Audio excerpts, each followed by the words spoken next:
उनमें एक्ट्रेस जे बाड़ी वो डीजी सा जो उनकी बहुत सारा सलमान सर के साथ हिंदी प्रोजेक्ट के लिए बड़ी और भोजपुरी में प्रॉपर तरीका से लिपसिंग के लिए बड़ी।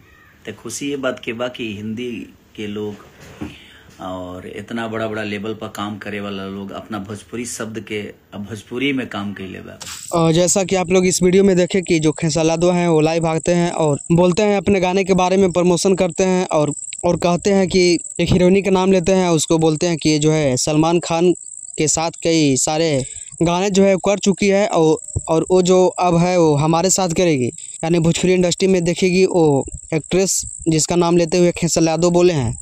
हमनी के एगो बस छोटा कलाकार बने जा, बट हमनी के भोजपुरी सदियों से दुनिया पर राज कैले बा और आगे भी राज करी।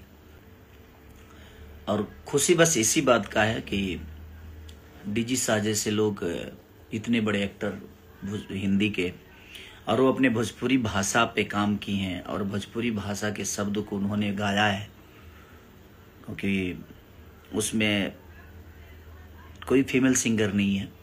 और मतलब यार इससे साफ साबित होता है कि जो खेसालादो हैं वो भोजपुरी का किंग हैं और ये सिंगल ही हैं और कोई भोजपुरी का किंग नहीं है, इससे साबित हो जाता है भाई। और आप सभी को इस खेसालादो के बारे में क्या राय है, अपनी राय को कमेंट बॉक्स में लिखिए, बताइए। और इस चैनल पर नए हैं तो चैनल को सब्सक्राइब कर लीजिए। धन्यवाद। तो कम से कम मुझे लगता है कि सुबह स्टार्ट किए थे और अगले दिन सुबह तक करते रह गए और हमारे मनीष जी और सारेगामा हम भोजपुरी की पूरी टीम ने बहुत मेहनत की।